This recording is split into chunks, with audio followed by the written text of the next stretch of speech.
As we have more and more crises bedeviling us in South Africa, it's important that we get more and more analysis about the major issues that are causing huge problems in South Africa. Number one, we've got a budget crisis.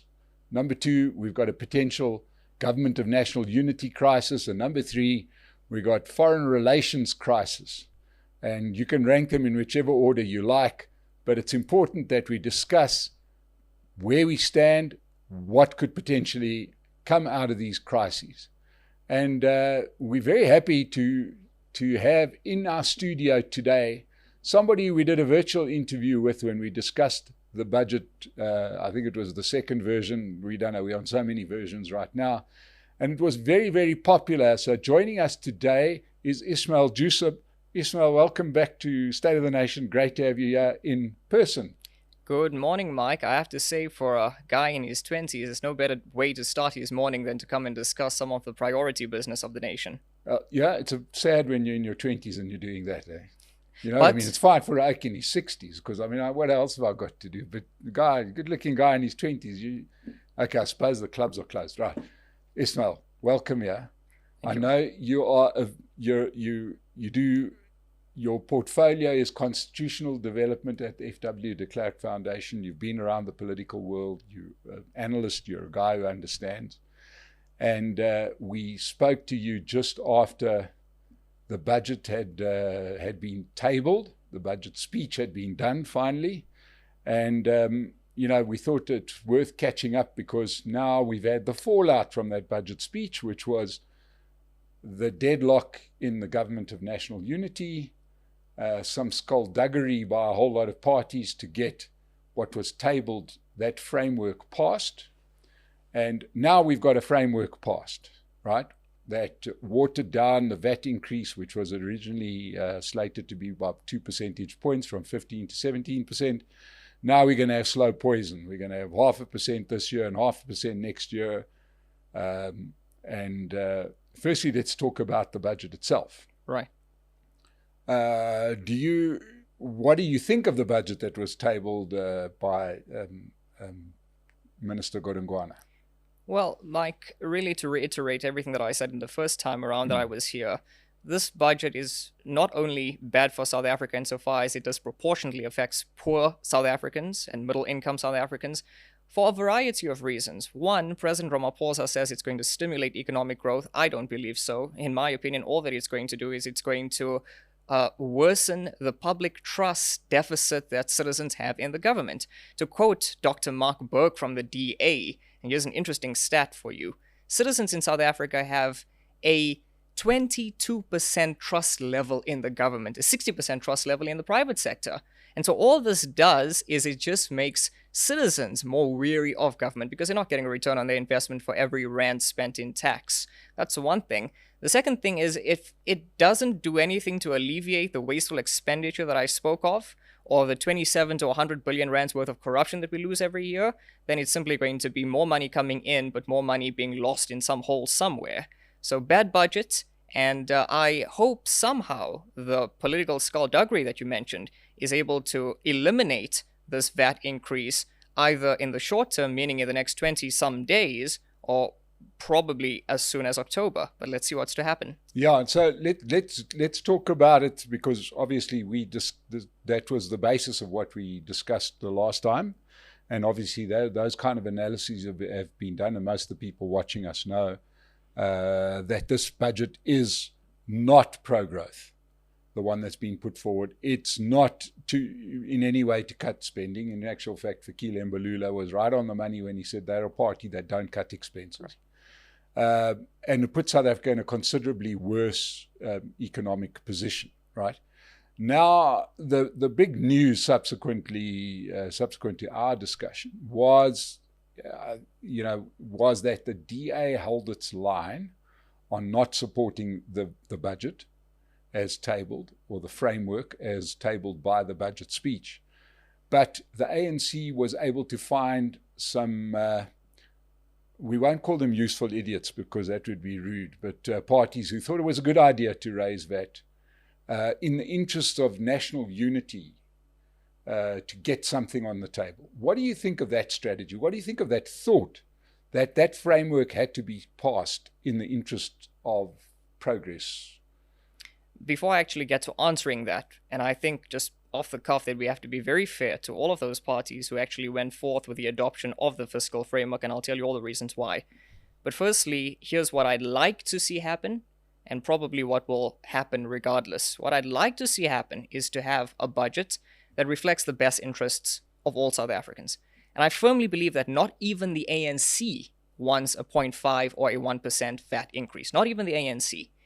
And so let's now be fair to some of these smaller parties, Action SA, Rise Mzansi, Bosa, to say that... I've got to stop you there, Ismail. If you say that not even the ANC wants to see a rise in VAT, I can't let that go. Because if they didn't want to see it, they wouldn't have put it forward. There were so many other methodologies of raising that money or cutting expenses that would have made that, would have made that moot, right? I'm just sort of saying, isn't it time for us to stop saying that? Just stop sort of perpetuating that lie. Because quite clearly, if they didn't want it, there were so many other things they could have done. True, but you must remember that when looking at VAT, when increasing VAT specifically as opposed to any other tax, and remember the Minister of Finance said that there had to be a trade-off between corporate taxes like income tax or VAT, and they chose VAT. And I'm for no increase in any tax whatsoever, but this is going to hurt any party, specifically the ANC, whose voter base is made up of those poor and middle-income households that I mentioned. And so this is going to affect them in the polls. And so I get where you're coming from, Mike, insofar as the ANC wants to get as much money into its coffers as possible to do any of the malevolent things that it may do. But ultimately, looking at the 2026 local government elections around the corner, I don't think now is the opportune time to be punishing citizens right ahead of the polls. Okay. Right? So that's a reasoning there. And I say we've got to be somewhat fair to some of the smaller parties because you've got to look at two sides of a coin here. You're right in saying that the DA held their line. That they said that here's a budget, we don't support it, we call for a ground-up approach. In fact, when the fiscal framework was passed on, I think it was on the 1st of April, they said that that entire process was procedurally flawed. They went even so far as to say it's not only procedurally flawed, but substantively flawed as well. That they don't believe that Section 7.4 of the VAT Act of 1991 gives the minister, part of the executive, the power to pronounce on VAT coming into existence on a specific stipulated date, in this instance, the 1st of May, right? And we leave that to the court to decide, and we leave that to the court to decide what the interdict might be on SARS not collecting VAT. I'm sure your listeners know the background of what's happening there. But I think the smaller parties, in their minds, and I don't speak on behalf of any of them, but in their minds, thought of this as perhaps wanting to take a more pragmatic or realpolitik approach, even if it was just opportunism, to say that while the DA is holding its line, but trotting the GNU line and trying to do things outside of its coalition partners by going to the courts, we seek the opportunity to, yes, support this so-called VAT budget, but insert our recommendations. Non-binding recommendations as they may be, and some of the reasons that I've heard from them firsthand is that they've now come with alternative revenue sources, which they claim are very credible, which would come out to 110 billion to plug a 28 billion rand VAT gap, which they believe vehemently will indeed be passed by the 1st of May. We'll get into the practicality of whether that's possible.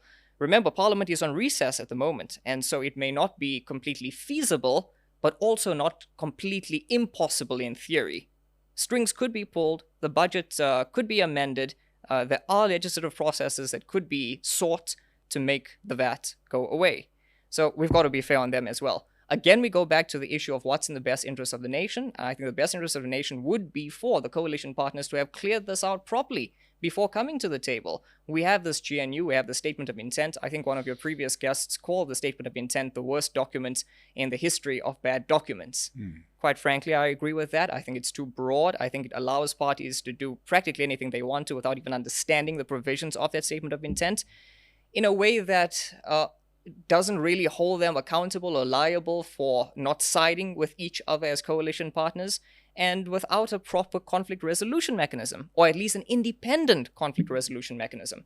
I thought I'd make some suggestions on how that could be better should this GNU be reconfigured or reset or hard rebooted.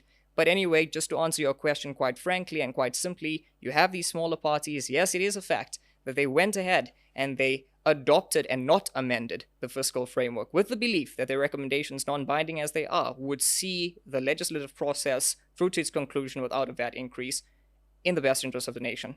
Now, at this point, we've got the intersection between realpolitik, what actually happens on the ground, best interest of the country, parties doing what's in the best interest of the parties. And we do understand that many of those parties that voted for the framework did it because they spotted the gap being that the DA has walked away and they could potentially plug a gap and one would imagine take their place. That has got to be the sort of calculation that they have made. The one thing, and I've had Michael Beaumont sitting here and Musi Maimane sitting here. In the case of Musi, he lied to me because he said that the VAT, he's not going to vote for it, and then 2 days later voted for it. But I suppose that's what you expect from politicians. Then I had Beaumont saying by agreeing with the ANC or by voting on the framework, they have stopped the increase of VAT. Which didn't help that we finished our interview and I think I got about 10 SMSs from a whole lot of financial institutions saying, looking forward to your price increase next month with the VAT increase. How realistic is it for those people that have supported this framework on the basis that the increase won't follow, right? That the ANC will see sense, in the backdrop of the ANC not coming to the party on any of the negotiated issues.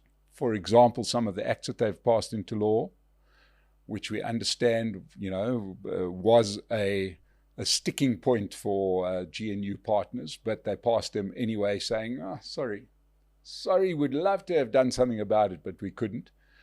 Do you think they're about to change now on the VAT thing, now that they can just pass VAT? They already seem to be making noises saying the increase is unavoidable. Okay, let's break up this answer bit by bit, because I think it's very important for listeners to understand my thinking, but also the actual facts on the table, unvarnished, without lies. VAT has not yet been stopped. Yes. I mentioned earlier that it would be possible, theoretically, that it could be stopped, but at this moment in time, all signs are pointing to a VAT increase on the 1st of May. I could theoretically get a contract to play for Real Madrid, but it's highly unlikely. It's like that kind of thing, isn't it?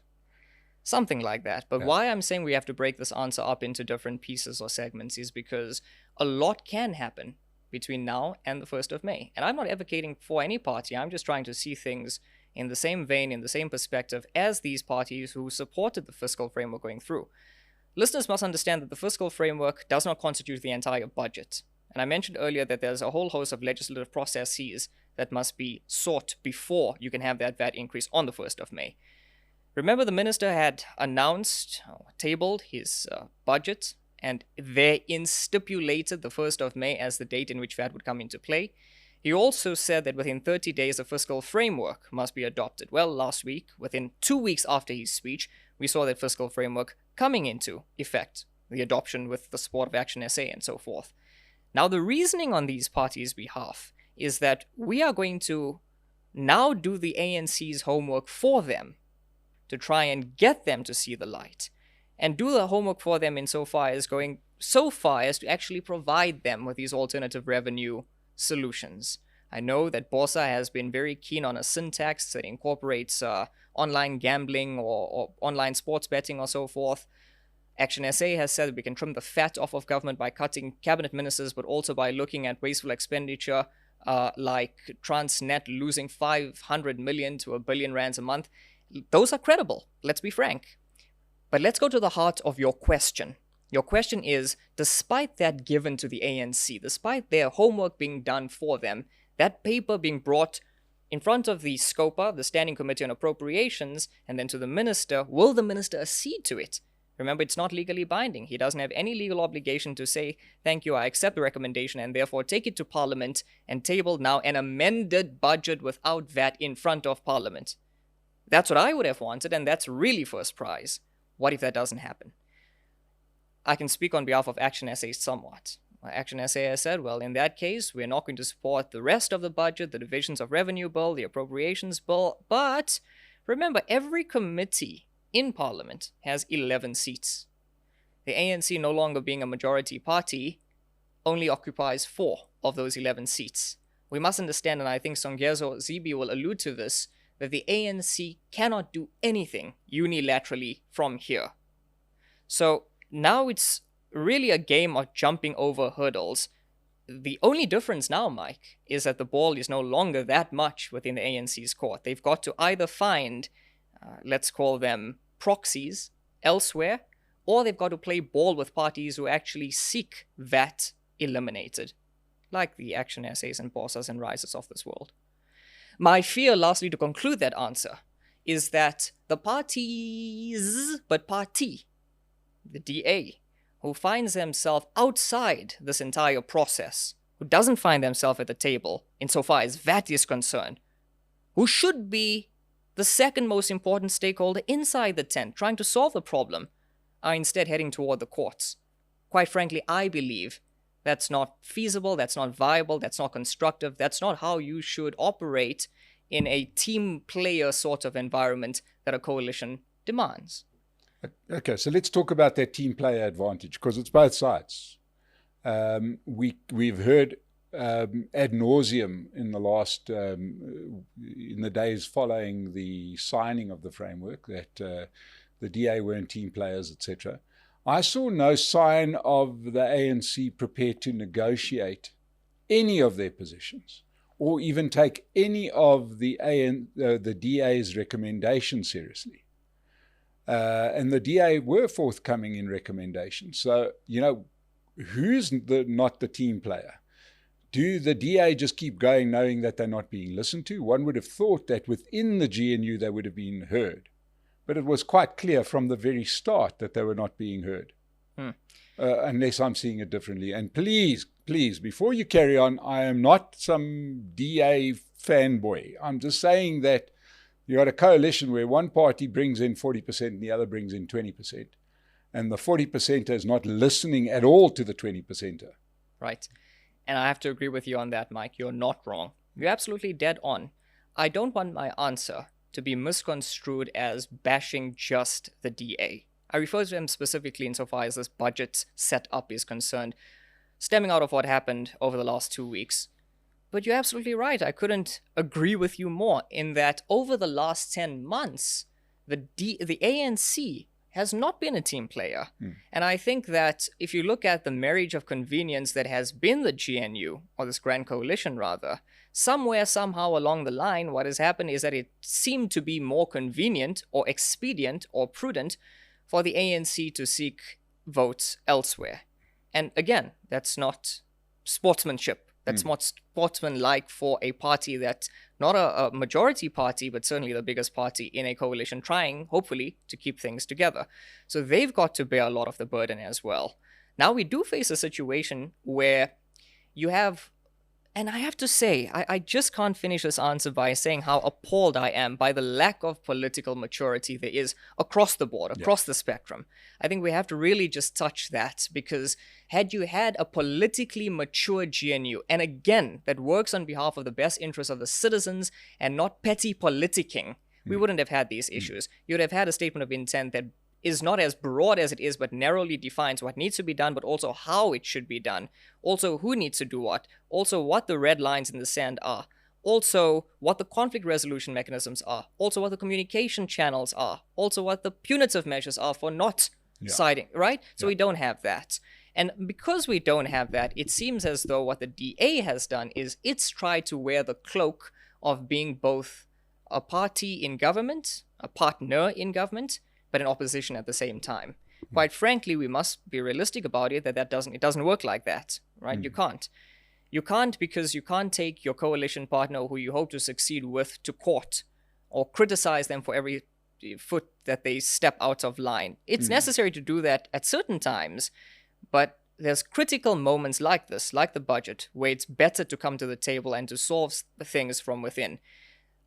I don't know if I should do it in this answer or perhaps in the next answer. Let's do it in the next answer. But I want to suggest to you what I think will happen with the GNU now that we have two bad players. Let's go for it. That's the next question. Let's talk GNU. Absolutely. Set you up. Go for it. Brilliant. Nice segue. Yes. You know, it's very difficult now that I mentioned that this marriage of convenience is on the rocks. And it almost seems as though it's easier for the ANC to have external dalliances elsewhere, like with Action SA. And you can't blame the smaller parties for wanting to fill that gap. That's politics, right? What now? What happens now? Every morning we wake up, we look at the newspapers, you look at the television screens, and it asks the question, will the GNU hold? Again, I'm going to answer it like this. I'm going to say I would want the GNU to hold because the GNU is broadly representative of the majority of citizens. I think it holds 70%, voter base. But it's probably not going to hold. And it's not going to hold because of the fact that I think it's become so fractured now that it would probably be more expedient just to press the reset button on the entire thing. The problem is who divorces who? Does the DA pull the trigger on the ANC, or does the ANC pull the trigger on the DA? Now, I can shed some light into that. The developments over the last few days have said that President Ramaphosa has sort of relegated this huge decision to his National Executive Committee, or I think to his NWC, the Working Committee of the ANC. And for good reason. For a president in his last term, I think he at least wants to see himself finish his last term peacefully. And he's got factions who are trying to set themselves up. We know that the Deputy President, Paul Mashatile, is vehemently anti-DA and would probably want to see a set up without the DA. So all of that has to be taken into consideration as well. The DA has actually come out, John Steenhuisen said last week, that they are working towards being committed to restoring the GNU to, place themselves constructively as a partner, carry on the GNU. And the reason no one wants to pull the trigger on the other is because doing so would harm them reputationally. The ANC would suffer reputational harm in being the party that has autocratically destroyed its enemies. The DA would be the party that would face the huge indictment of not being able to hold it together for even 10 months, right? So no one's going to be fired, I think, and no one's going to voluntarily leave. I think the DA will not voluntarily leave. Neither do I think President Ramaphosa will come to a point where he has a cabinet reshuffle that shuffles ministers out, DA ministers out. That, in essence, would kill the GNU anyway. Here's what I think. My humble insight might happen. We speak about the GNU being reconfigured. I'd like to call it a reset instead, to go back to basics and to set up some new rules and norms which would potentially govern the GNU. And if those new rules and norms on the part of the ANC include saying that no party in government is allowed to criticize or speak out against another party, or no party in the coalition is allowed to take the other party to court, then it effectively stifles the DA, hoping that the DA blinks first, hoping that the DA moves out of line. If and when that happens, the entire GNU, the ANC and the other parties simply come together and say, well, you leave us no choice. Yeah. You see, I don't think that I hear that complaint, but it makes no sense to me. A lot of things don't make sense to me, as people will know. And that is that in that case, if we include in the agreement that nobody's allowed to criticize the other one or any of the other things that you've mentioned, in essence, you're not talking about a coalition or an agreement. You talk about a merger, right? It's the most ridiculous thing I've ever heard, that you could have different parties in a coalition. That would be like different directors on a board of directors of a company saying, the one thing you're not allowed to do here is disagree with one another. How the hell are you ever going to get anything done? Yeah. Right? So I think that the idea that somebody's going to come out with a document that says, and somebody would sign it now, because I think people have got their eyes open, that you sign a document that says you're never allowed to disagree with one another. How crazy is that? Especially in the light of a coalition, grand coalition, where the ANC have literally broken agreements. Now you're saying we can do whatever we like and you're never allowed to criticize us. Right. It's crazy that even considering that as a potential outcome. Yes, absolutely. And I'm with you on that page. I too think it's crazy.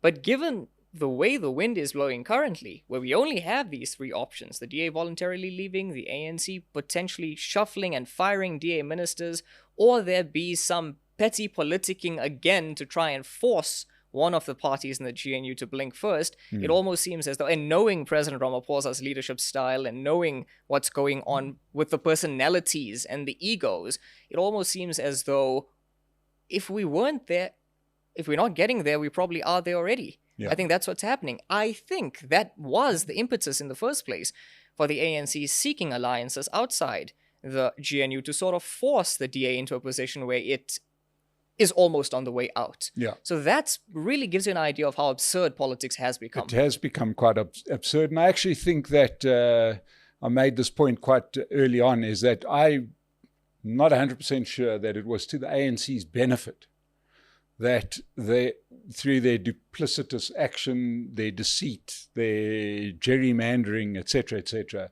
have managed to retain so much power. Because I'd imagine if you're sitting in Luthuli House, it's very hard to discern the difference between 2025 and 2024, right?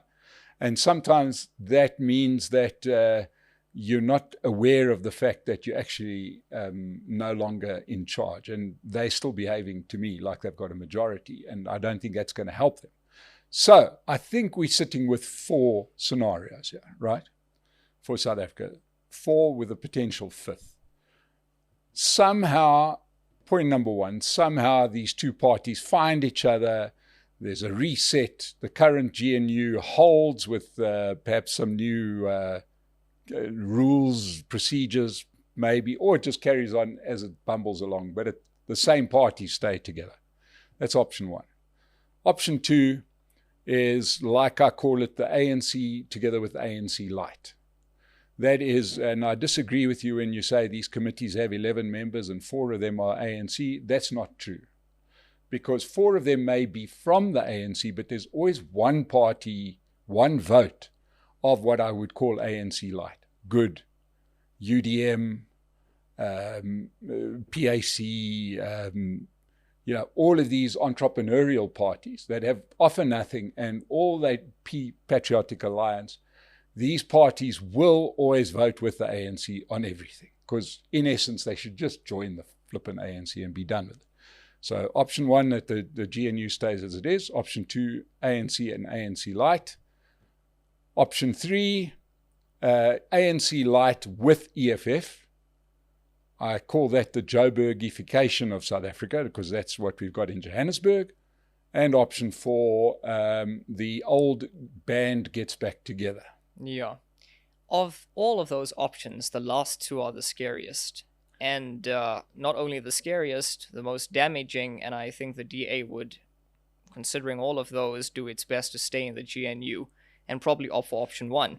Now, looking at option 1, where the DA tries to reset and, try to reaccommodate itself within a GNU that clearly probably doesn't want it, they now have a difficult decision. What happens when presented with the budget, the divisions of revenue bill that are placed in front of them in Parliament that contain a VAT increase?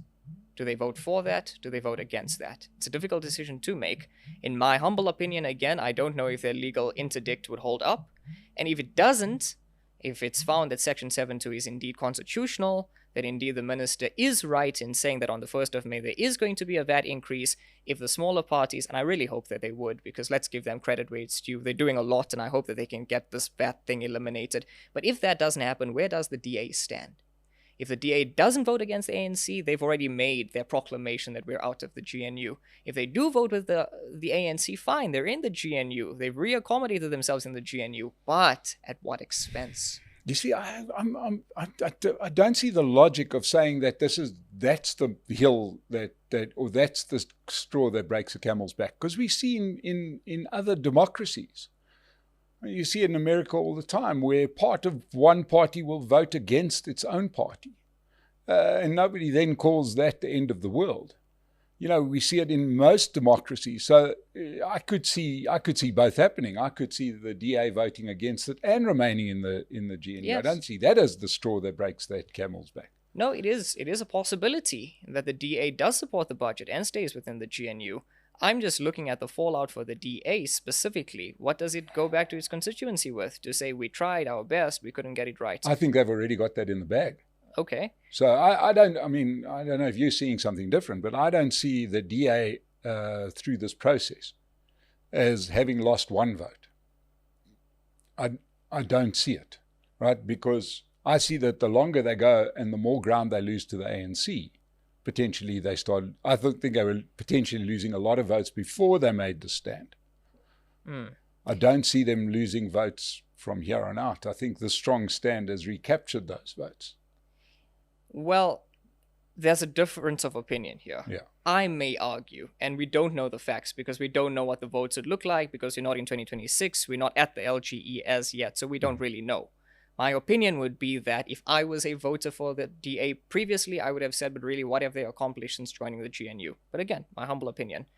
Ultimately, there's got to be a change in political will, in political maturity, so that when this GNU is reset, hopefully not reconfigured, but even if reconfigured, and even if reconfigured with a smaller party and the DA leaves and you call them ANC Light, right? But even if you have this sort of situation where you have a tail wagging the dog sort of party, remember with the DA out, your 287 GNU seats fall to 200, you just need one smaller party. Yeah. Again, it's Action sort of SA, Action SA goes in, 206, right? And again, let's be fair to these parties. We don't know, they could be constructive. But in the assumption that you have a tail wagging the dog situation, you've really got to have a strong legal framework, we call it the statement of intent, in place to prevent future occurrences like this from happening. Remember, this statement of intent is important not just to protect the DA or not just to protect the ANC, but really to serve as a governing tool for a coalition in the future. So, in the previous answer, I said I have some suggestions on how this statement of intent could be strengthened. We had the multi-party charter. It was mildly successful. I suppose the only thing really that we can learn from that is that they had a very good independent facilitator or adjudicator, moderator. I think the clearinghouse mechanism of the statement of intent should have something like that, be it the Chief Justice. It was Prof. William Gumede with the multi-party charter. It sort of kept those parties with all their various egos in check for a while, right? Something like that needs to be done. Something else is that there's got to be clear punitive, as I mentioned, punitive punishments for not siding with the party, so that at least parties know up front what they're in for, right? And that's got to be there. Not to say that you shouldn't call any party out when they're in the wrong, but at least that should be there. It should be on the cards. And I think ultimately the priority business of the nation should be laid out in the statement of intent to say that it's not just about inclusive growth. Everyone is about inclusive growth. It's about how we intend on doing it. Do we intend on keeping BEE, or is BEE an issue? Because if BEE is an issue and the DA is indeed opposed to it, or Action SA is indeed opposed to it, well, before you even join the GNU, lay it out now before signing to a contract that tomorrow you'll dispute. That's really what South Africa needs to do. So yes, reconfiguration of the GNU probably refers to substituting DA ministers with Action SA ministers. But a reset, a reboot, a recalibration of not just the GNU, but coalitions in general is what's needed in South Africa. And do you think we're closer to my scenario 4 and potentially 3, right? Which is 4 is a party back together again, the ANC as it was pre-2012, which includes the Youth League, i.e. EFF, and includes the state capturers, i.e. MK, together with the rump ANC. Do you see that as a possibility? Mike, I certainly hope that you're not right, that never happens, because, and I'm not trying to, bash any of these parties. I'm just looking at it from a pro-economic growth perspective.